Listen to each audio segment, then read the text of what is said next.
Akhirnya saudara dan keluarga saya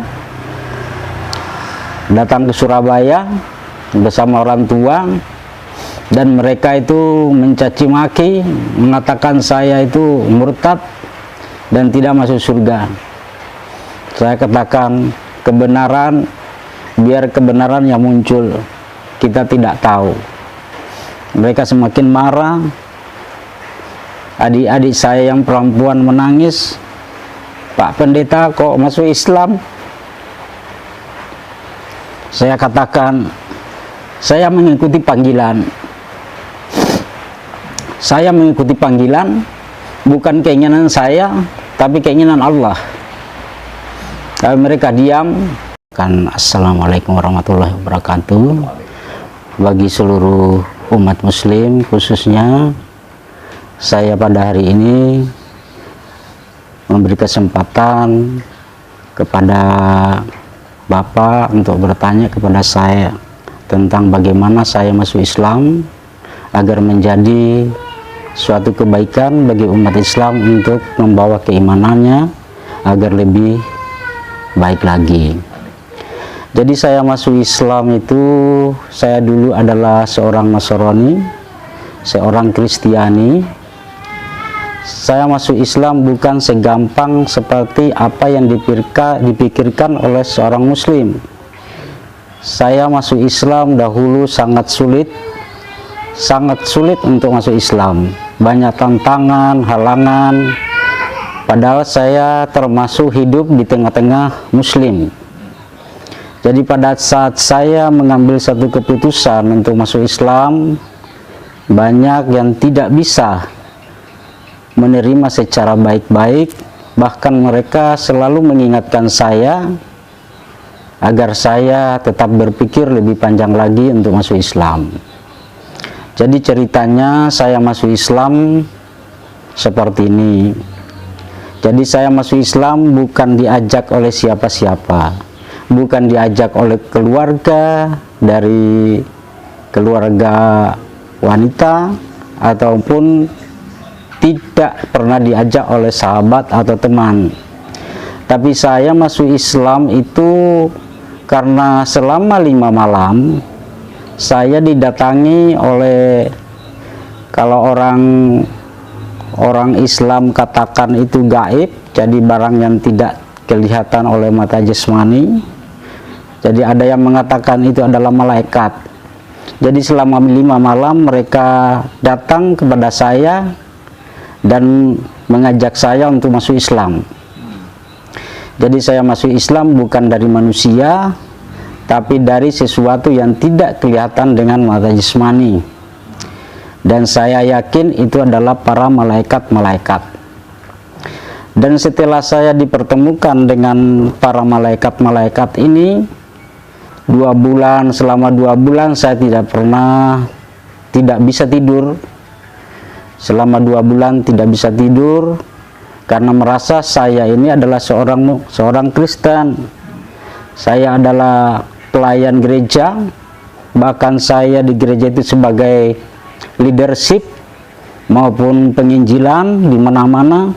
Bahkan kita itu dulu pendiri tempat ibadah di seluruh ruko-ruko di Surabaya. Dan saya juga berasal dari keluarga pendeta, mulai dari kakek saya, bapak saya, dan kami saudara keluarga besar kami adalah pelayan-pelayan gereja, banyak yang jadi pendeta.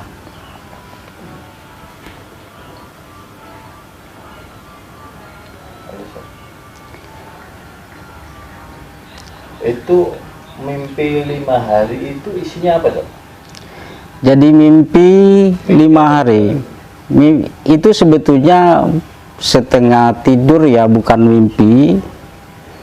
Jadi setiap kehadiran mereka jam 12 malam, mereka itu mengajak saya ke masjid.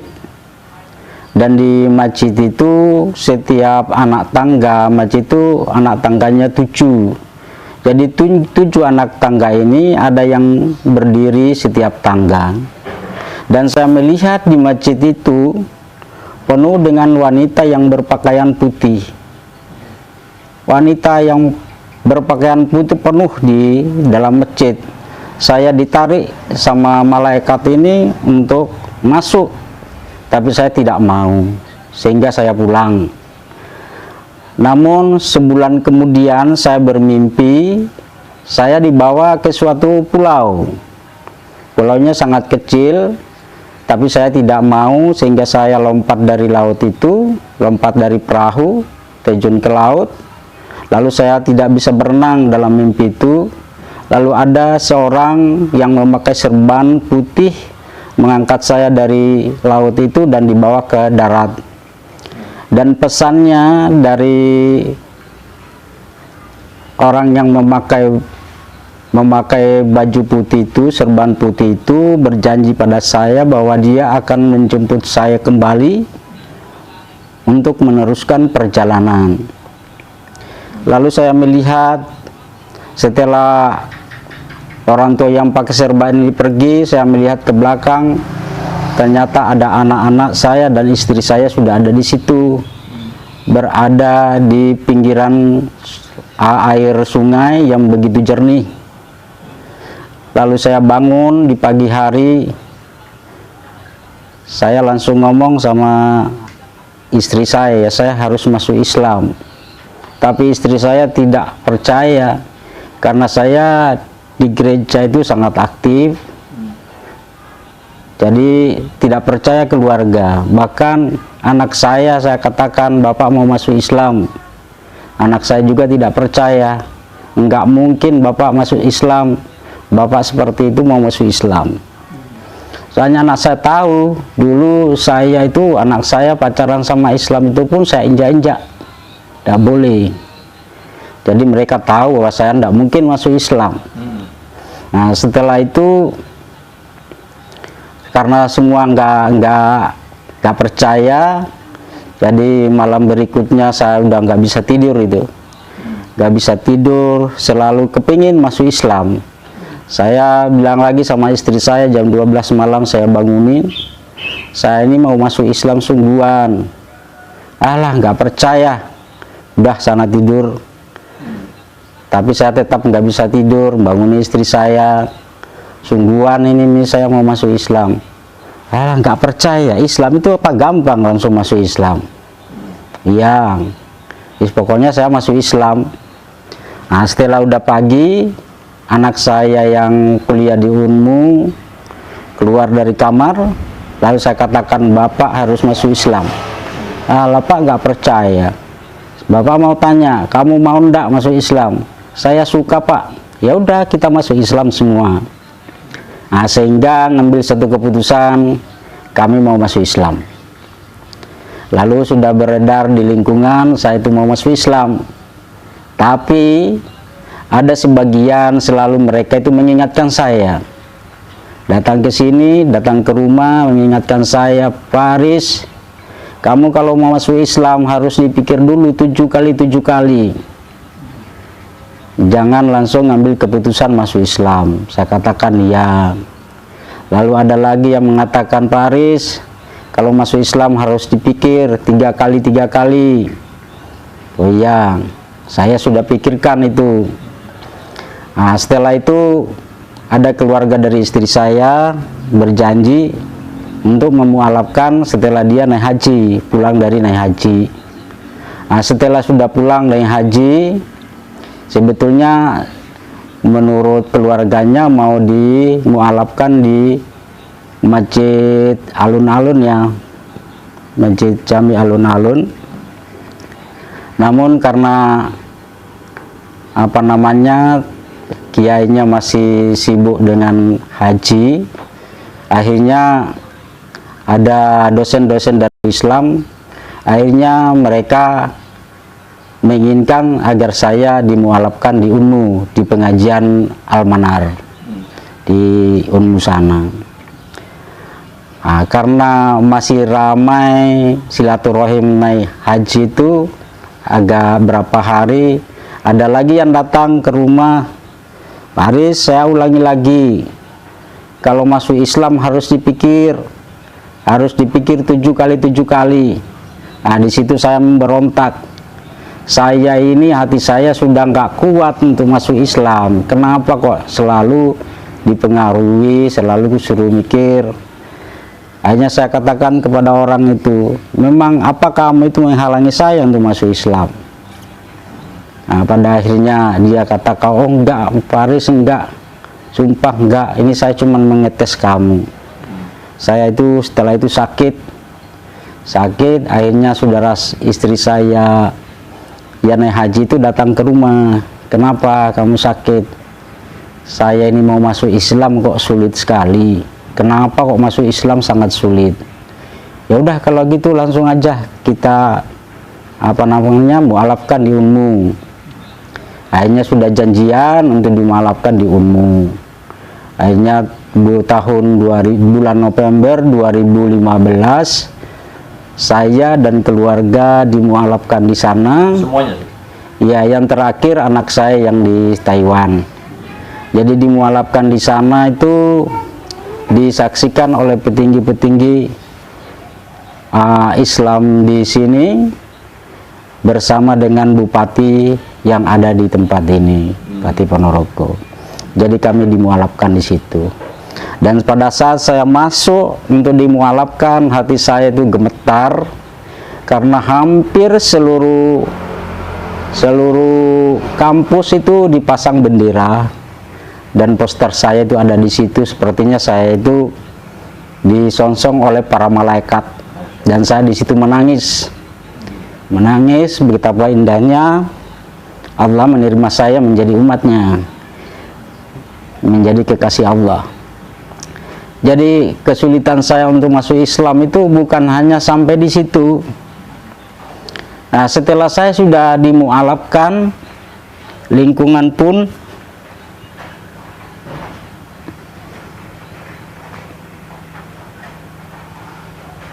tidak seberapa untuk memahami atau menerima saya sebagai seorang muslim.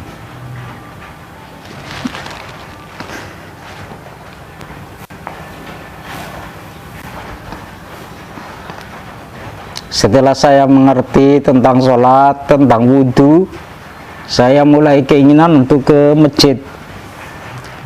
Jadi saya mulai dimualafkan, saya mulai sholat. Walaupun saya cuma memakai buku, sholat tetap karena saya sudah menjadi Islam.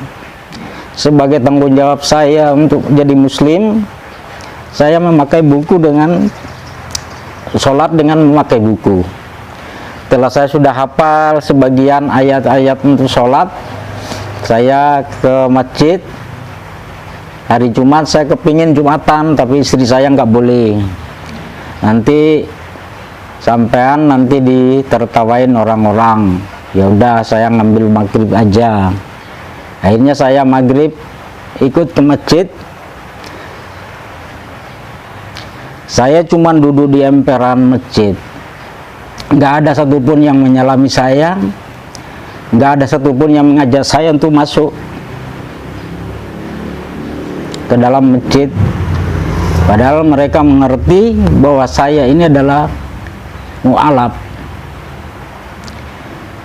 Lalu saya ikut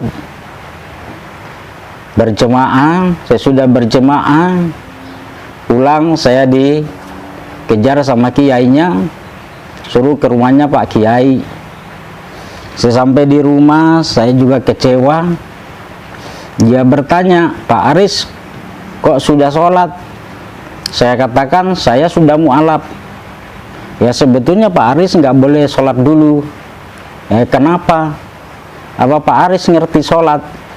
Apa ngerti wudhu? Saya sudah belajar, Pak. Lalu dia katakan, kalau jadi mu'alaf, jangan langsung kepingin tinggi, jangan pamer. Saya katakan kepada kiainya, saya di Kristen sudah biasa khotbah, saya sudah biasa ceramah, saya di Kristen penggerak gereja, saya di Kristen juga sebagai pemimpin pemuda dewasa muda, dan saya adalah seorang penginjil. kami sering membuka gereja-gereja. Bahkan kami membuka gereja di Sulawesi Utara yang paling dalam, daerah Talaut. Di sana masih ada, dan di sana sudah dipegang oleh pendeta-pendeta, khususnya keluarga-keluarga saya. Saya katakan sama Pak Kiai, kalau saya pamer, saya lebih diinjak-injak sama saudara saya. Justru saya menyembunyikan diri agar saya jangan sampai mereka tahu saya masuk Islam. Lalu mungkin ada yang masukkan ke ke YouTube. Akhirnya saudara dan keluarga saya datang ke Surabaya bersama orang tua, dan mereka itu mencaci maki, mengatakan saya itu murtad dan tidak masuk surga. Saya katakan kebenaran, biar kebenaran yang muncul, kita tidak tahu. Mereka semakin marah. Adik-adik saya yang perempuan menangis, Pak Pendeta kok masuk Islam? Saya katakan, saya mengikuti panggilan. Saya mengikuti panggilan, bukan keinginan saya, tapi keinginan Allah. Tapi mereka diam. Lalu ibu saya mengelus rambut saya. Dia berkata, anakku pendeta, anakku pendeta. Lalu adik-adik saya marah. Dia bukan pendeta, dia sudah kiai itu. Jangan dipanggil pendeta. Pada akhirnya setelah sudah selesai pertengkaran itu, karena sudah adzan maghrib, saya pamit untuk sholat, sehingga pertengkaran itu selesai. Sesudah saya sholat maghrib pulang, adik saya yang punya rumah itu di Surabaya, justru dia menyalami saya. Selamat datang Pak Yai, udah ndak usah sholat di masjid dulu, sholat di rumah. Dalam hati saya ucapkan alhamdulillah ya Allah. Jadi walaupun mereka itu tidak menerima diri saya, tapi menerima saya untuk boleh sholat di rumahnya. Jadi pada saat Isya, saya sholat di atas lantai 3 di rumah adik saya, dan di situ saya berdoa, ya Allah, berikan hidayah bagi keluarga saya yang belum mengenal Islam, sehingga adik saya itu sampai sekarang masih baik sama saya. Tapi keluarga lainnya, mereka sampai sekarang tidak menyukai. Bahkan mereka melarang saya itu memakai marga, gak boleh. Jadi tidak boleh memakai marga. Saya katakan tidak apa-apa, saya tidak memakai marga. Saya dibenci saudara, tapi Allah tidak membenci.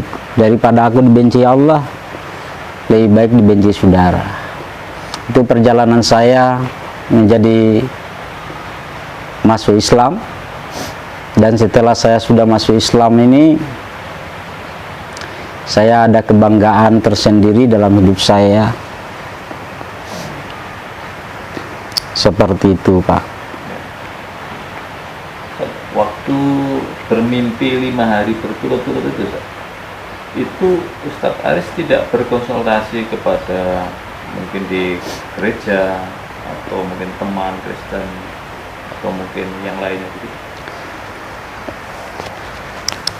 Ya, saya tidak itu sama orang-orang Kristen konsultasi, tapi saudara saya juga pendeta. Mereka itu mengatakan bahwa itu ujian kamu sebagai seorang pendeta. Jadi sebetulnya tidak masuk Islam, justru di gereja untuk pelayanan semakin dikuatkan, itu kata mereka. Tapi saya cerita kepada sebagian dari Muslim, mereka mengatakan bahwa itu peninggalan ajaran lama. Saya katakan Kristen tidak mengenal jin, Kristen itu tidak mengenal gaib. Dan saya selama jadi Kristen tidak pernah bertemu seperti hal-hal gaib ya. Bahkan gaib pun baru kenal setelah saya udah masuk Islam, Pak. Jadi nggak ngerti apa-apa. Tapi saya tetap punya keyakinan yang membawa kebaikan itu adalah Allah, yang Allah memerintahkan para malaikatnya, orang-orang soleh ya untuk menyampaikan hal itu kepada saya. Itu menurut saya sendiri itu. Berarti dari mimpi tadi itu sampai kemudian bersyahadat itu jaraknya berapa lama, Ustaz? Saya berpikir sampai 3 bulan itu, Pak. Jadi selama 3 bulan itu sulit tidur karena saya memikirkan hal seperti itu. Karena di dalam hati itu selalu bertarung antara Injil dengan keinginan masuk Islam. Jadi memberontak di dalam hati ini. Hati ini kepingin masuk Islam, tapi nanti keluar di dalam hati ini, akulah jalan kebenaran dan hidup, tidak ada seorang pun yang datang kepada Allah kalau tidak melalui aku, kata Yesus. Aku mulai kendor lagi, apa benar ya Yesus jalan keselamatan, jalan kebenaran. Lalu tiba-tiba hati saya terbuka. Ya memang Yesus itu jalan kebenaran. Pada saat itu dia sebagai pembawa kebenaran. Kalau tidak percaya sama Yesus, ya nggak bisa masuk surga. Sekarang saya sudah masuk Islam, kan ada pembaharuan. Jadi ada nabi, namanya Nabi Muhammad. Ya udah, itu ngambil keputusan saya. Selama 3 bulan itu Ustaz masih aktif di gereja, masih aktif memberi penginjilan dan sebagainya? Itu selama 3 bulan itu saya masih aktif ke gereja, cuman agak kendor karena pemberontakan di dalam hati itu mulai kendor. Jadi kalau kita dulu kan tidak boleh merokok, Pak. Pendeta itu tidak boleh merokok. Kalau merokok diskors. Jadi kita itu nggak ngerokok. Di situ saya mulai ngerokok. Jadi mulai agak menjauh. Itu. Tapi ya tetap aja ke gereja, cuman maksudnya nggak gaya biasanya. Misalnya ada TPA ya seperti itu ya. Jadi mulai itu saya mulai agak kendor. Jadi Ustaz Aris ini jabatan katakanlah itu di gereja itu apa? Gereja penginjil, pendeta? Iya. Kalau kami dulu sekolahnya kan sekolah pelayan. Sekolah pelayan. Sekolah pelayan itu menguasai seluruh pelayanan. Itu setingkat apa? Itu setingkat gembala ya. Jadi setingkat gembala. Itu iya setingkat sarjana. Karena kita sekolah kan 4 tahun itu. Saya dulu tahun 89 itu kita sekolahnya School of Ministry. Jadi School of Ministry itu sekolah pelayanan, sekolah pengembalaan. Jadi ya itu ya di Surabaya. Ya di Surabaya. Jadi sekolah pengembalaan itu, sekolah pelayanan itu menguasai segala hal, baik penginjil dan pengembala maupun jadi guru, itu semuanya dikuasai. Jadi semuanya menguasai itu. Dan kita waktu sekolah itu prakteknya penginjilan, harus membawa 1 jiwa dari orang Muslim atau dari siapa saja di luar Kristen untuk masuk Kristen. Terus kalau praktek penyembuhan, berdoa harus orang itu sembuh. Itu jadi praktek-praktek di dalam sekolah pelayanan itu seperti itu. Jadi makanya gereja ini sangat pesat ya, sekarang sangat pesat karena Kristen itu punya motivasi bahwa 1 orang jemaah harus bisa membawa 1 orang jiwa. Kalau 1 orang jemaah bisa membawa 1 orang jiwa, berapa ribu orang itu. Jadi makanya di gereja kita dulu itu setiap minggu itu baptisan 200 orang. 200 orang.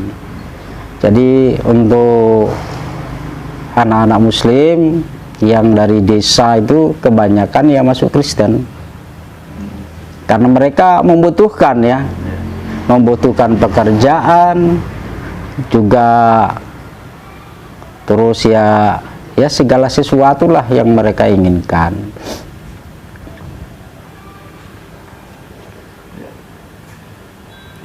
Itu sekolah itu memang khusus di lingkungan gereja saja, bukan sekolah umum ya, yang diakui misalnya di atas izin pemerintah itu enggak ya? Itu ya termasuk sudah, itu dari sinode Pak ya. Jadi itu aturan sinode sekolah Alkitab itu, dan memang sekolah itu sekolah sangat luar biasa menurut saya. Seleksinya ketat? Kalau untuk seleksi menjadi hamba Tuhan sangat ketat, sangat ketat. Tapi sekarang saya lihat itu tidak seperti dulu. Sekarang pokoknya mengenal itu sudah. Kalau dulu kan harus dibawa menjadi pelayan seorang pendeta. Kalau sekarang enggak, yang penting dia mengenal itu ya sudah. Tapi sekolah Alkitab di Indonesia ini kan sekian banyak ya, sekian banyak. Itu setiap tahunnya itu bisa berapa juta itu lulusannya itu. Nah, itu kan diharuskan untuk membawa jiwa. Dan memang visi misinya kita dulu itu menjadikan bangsa ini percaya, yakin kepada Yesus. Itu satu angkatan berapa jumlahnya? Kalau dulu kita itu kan baru, makanya kan ketat ya. Kan itu didirikan tahun 89 ya kalau nggak salah, jadi masih sedikit. Tapi sekarang semua jadi pendeta senior, jadi pendeta-pendeta besar orang-orang itu semua. Karena pelayanannya beda sama orang-orang itu. Bahkan cara khotbah pun berbeda. Kalau dibanding sama gereja lain sangat jauh. Makanya kalau gereja satu ini berdiri di situ, itu semua habis. Bahkan itu dari Katolik, dari Protestan, itu akan habis mengalir ke situ. Karena pelayanan mereka itu sangat luar biasa. Jadi mereka melayani itu harus berpuasa dulu. Puasa, jadi ada yang berpuasa 3 hari 3 malam, ada kalau gembala itu ada yang berpuasa 6 hari 6 malam. Jadi pada saat penginjilan kita puasa dulu. Kita mau menginjili daerah mana, kita puasa dulu. Jadi pada saat kita menginjili itu tidak ada seorang pun yang bisa mengatakan tidak. Dia nggak mau tapi diam. Tidak pernah memberontak, ya seperti itu.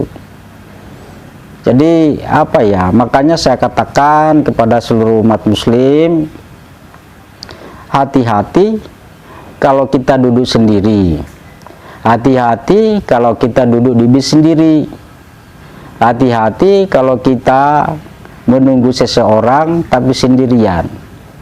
Jadi penginjilan ini pasti di mana-mana ada, dan itu pun kita tidak bisa memberikan, hanya ada di dalam hati yang kita perlu ucapkan, karena itu sudah sekolah ya seperti itu. Jadi apa yang harus kita injilkan ya itu sudah ada di otak. Jadi tinggal ngajak, kalau mau terima ya kita aja doa. Satu contoh, saya nginjili di bis, ketemu orang, misalnya orang Nganjuk, kamu rumahnya mana? Saya ada di Nganjuk. Alamatnya mana? Ini. Baru kita injili, dia setengah iya setengah enggak. Nah, kita oporkan kepada pendeta Nganjuk. Kita telepon, Pak Pendeta, ini ada jiwa, tolong diteruskan. Ya seperti itu penginjilan orang Kristen. Jadi makanya menurut kita orang Muslim tidak ada gerakan, padahal gerakannya luar biasa itu. Diam ya? Iya, diam tapi menyebar. Makanya lihat di Surabaya, anak muda dari desa Islam sampai sana jadi Kristen. Ya enak di perusahaan, tidak kerja, istirahat, diajak doa, ibadah, dikasih duit, dikasih makan, daripada kerja keluar keringat. Ya seperti itu. Baik, Ustaz.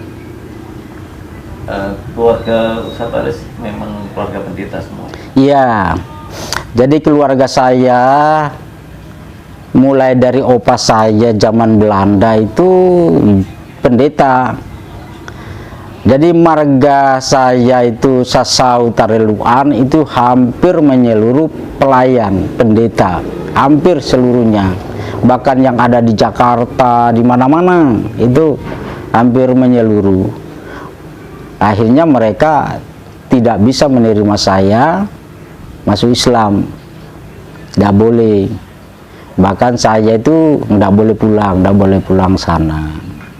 Jadi dilarang sama mereka karena mungkin sampai sekarang. Lah ibu saya baru meninggal, tidak ada yang ngabarin. Adik saya yang ngasih tempat untuk sholat itu ngabarin, tapi anak-anak takut nanti ada apa-apa di sana. Akhirnya saya ulur, ndak pulang karena takut ya. Takut karena di sana mayoritas Kristen. Di sana itu satu kabupaten cuma satu masjid. Maaf, di mana? Di daerah Talaut. Tepatnya? Nah, tempatnya di daerah Lirung ya. Kota, provinsi. Oh, itu kabupaten. Kabupaten mana?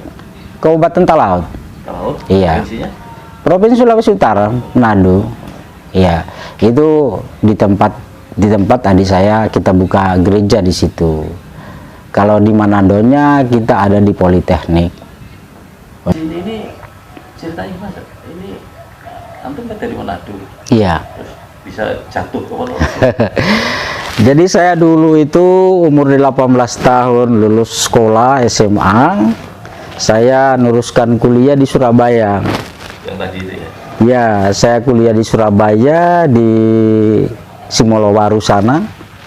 Di mana Unitomo ya? Oh, itu. Ya, saya dulu kuliah di sana. Ya, akhirnya ya kecantol sama perempuan sih ya. Ya kecantolnya ya di Surabaya ya. Seperti itu. Ya dulu niatnya kan sekolah. Berarti waktu kuliah di Unitomo itu sudah masuk sekolah penginjilan tadi? Oh belum. Oh, belum. Setelah sudah selesai kan 89. Saya habisnya kan 89. Nah, setelah itu sekolah pelayanan itu. Setelah lulus sarjana? Iya, setelah lulus baru sekolah pelayanan di situ. 4 tahun lagi? 4 tahun lagi. Tapi kan sudah nikah itu. Sudah nikah sambil kerja ya ikut pelayanan itu. Ikut sekolah itu. Sampai 4 tahun? 4 tahun. Lulus? Iya lulus, ada 2 sertifikat ya itu. Wisuda. Berarti waktu nikah, mohon maaf ini jika boleh, ibu berarti Muslim? Iya masuk Kristen dulu. Sebelum nikah? Iya, jadi istri saya kita Kristen. Jadi istri saya kita nikah itu nikahnya nikah Kristen, baru ya ke Kristen terus. Kristen? Ya sebelumnya Muslim. Iya. Karena mau menikah dengan Iya. Masuk Kristen. Bahkan keluarga sini ndak tahu istri saya masuk Kristen, ndak tahu. Ndak ada yang tahu. Nah, jadi saya punya surat nikah itu ada 2, nikah Muslim, nikah Kristen. Nah, saya dulu nikah Muslim itu cuman menyenangkan hati orang tuanya, bukan sejujurnya itu saya masuk Islam, ndak ada. Oh, waktu Iya. nikah? Waktu nikah, nah, ya ikut Islam, tapi maksudnya nggak benar gitu loh. Ya cuman kepingin, ya. Jadi akhirnya setelah habis nikah Islam, kita nikah Kristen. Jadi langsung nikah Kristen karena kita seorang pelayan itu nggak boleh kalau nggak dijadikan satu pernikahan itu, harus dinikahkan lagi. Ya seperti itu. Setelah masuk Islam tentu belajar kan ya. ada yang kemudian belajar tentang Islam. Ya. Katakanlah kalau disuruh atau diminta membandingkan gitu, Ustaz. Oke. Antara Islam dan Kristen, kira-kira gimana coba? Jadi sekarang saya sudah Islam, jadi makna dari kitab Alkitab itu terbuka bagi saya, dibukakan oleh Allah. Jadi perbedaannya Islam itu kan, Islam itu tidak mengakui sebagai Yesus anak Allah, sedangkan orang Kristen mengakui bahwa Yesus itu anak Allah. Bahkan mengakui orang Kristen bahwa Yesus itu Allah, sedangkan orang Kristen tidak ada Tuhan selain Allah. Jadi ya perbandingannya, setelah saya masuk Islam, ternyata pengakuan Nabi Isa itu dengan Paulus itu sangat berbeda. Yesus pada saat dia masih ada di bumi, di dunia ini, dia cuman berkata, bertobatlah kepada Allah. Bukan Yesus mengatakan bertobatlah kepadaku. Bahkan Yesus berkata, aku adalah utusan, aku adalah manusia biasa, aku adalah anak manusia. Tapi kenapa di Petrus beda? Petrus mengatakan Yesus anak Tuhan, Yesus itu adalah Allah. Itu di Paulus. Jadi terus yang kedua yang membuat tadi saya terbuka, di dalam Kristen itu ada pengakuan iman rasuli. Jadi pengakuan iman. Pengakuan iman itu di situ ada kata awalnya, mulai awal kan aku percaya kepada dan seterusnya ya. Lalu alinea berikutnya, Yesus mati, Yesus disalibkan, mati, dikuburkan. Pada hari yang ketiga bangkit di antara orang mati, duduk di sebelah kanan Allah. Lalu sekarang kalau Yesus itu Allah, kenapa kok imannya orang Kristen mengaku iman rasuli loh, iman rasul yang dipercaya oleh orang Kristen mengaku bahwa Yesus naik ke surga, duduk di sebelah kanan Allah. Berarti kan ini iman loh, iman rasul loh. Kenapa kok dikatakan Allah kalau sudah beriman Yesus itu duduk di sebelah kanan Allah? Berarti kan Yesus bukan Allah. Ini pengakuan iman mereka, bukan ini bukan bicara omong kosong, ini pengakuan iman mereka. Jadi makanya para pendeta maupun umat Kristen harus dilihat dulu gimana ini pengakuan iman rasuli kok seperti ini. Kok percaya Yesus duduk di sebelah kanan Allah dan akan datang kembali? Berarti Yesus itu kan bukan Allah, karena dia duduk di sebelah kanan Allah. Masa Allah duduk di sebelah kanan Allah? Kan tidak mungkin. Seperti itu. Sebetulnya perbedaannya itu sangat itu, Pak. Sangat beda dengan Paulus. Paulus selalu mengatakan Yesus itu Tuhan, Yesus itu anak Allah. Itu kan berbeda dengan pengakuan Yesus. Bahkan Yesus sendiri mengatakan, aku datang ke dunia ini untuk mengumpulkan bani-bani Israel yang tercerai-berai. Mengumpulkan mereka, Bani Israel. Sehingga orang Kristen sekarang teologianya itu mengatakan bahwa kita ini Bani Israel rohani. Itu pengakuannya, imannya mereka seperti itu. Jadi kalau memang kita bisa membedakan antara Paulus dengan perkataan Yesus, insya Allah banyak orang masuk Islam. Iya, Pak, insya Allah. Mulai dari pernyataan pertama Nabi Isa itu tidak pernah mengatakan dirinya Tuhan, tidak ada. Tidak ada perkataan Nabi Isa dia adalah Allah. Perkataannya dia, aku adalah utusan, aku diutus oleh Bapa. Bapa itu sebetulnya bukan Bapa, itu Bapa orang tua yang diutus oleh yang maha besar, yang diutus oleh yang maha mulia. Cuman bahasa mereka itu Bapa itu dikira orang tua, padahal aku diutus oleh Bapa itu diutus oleh yang mulia, itu Allah. Terus kedua, kenapa Yesus itu disebut anak Tuhan bagi orang Kristen itu? Itu karena makna dari mereka sendiri. Mungkin ya kalau saya sendiri karena sudah terbuka lain maknanya.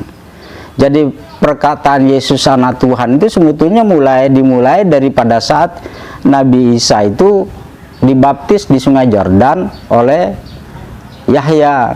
Di dalam Islam itu Nabi Yahya ya, itu yang membaptis. Membaptis itu kalau di dalam Islamnya sebetulnya mandi besar ya.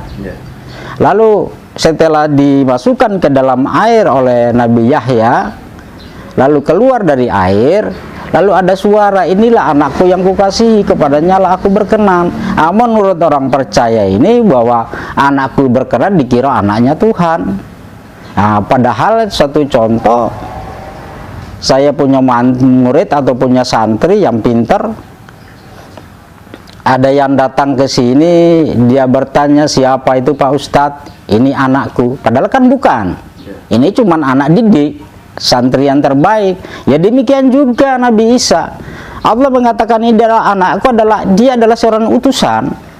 Dia bukan anaknya Tuhan menurut orang yang percaya anak Tuhan itu. Secara biologis. Iya.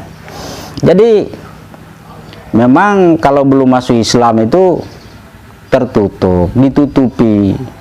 Jadi nggak terbuka di situ itu. Iya. Apa pesan antum kepada para mu'alaf? Orang-orang yang mau masuk Islam atau orang-orang yang baru masuk Islam? Iya. Jadi pesan saya bagi seluruh para mu'alaf, ayo kita bersama-sama menjadi seorang mu'alaf yang benar.